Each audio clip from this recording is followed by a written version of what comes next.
Hello, and welcome to this week's Tuesday Takeaway. I'm glad you've taken just a moment or two to join me as we reflect on our teaching from this last weekend. We were in 1 Peter chapter 4, and we were talking about the final leg. We are on the final leg of this race of life.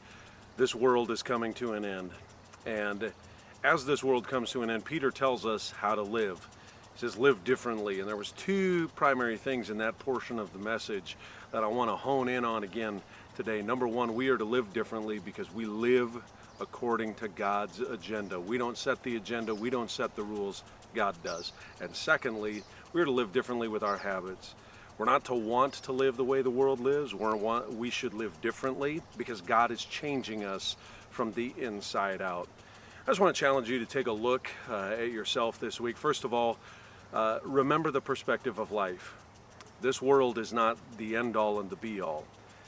We were made for eternity, and depending on what we do with Jesus this side of heaven, that'll determine where we spend eternity. But secondly, understand this. We're to live differently.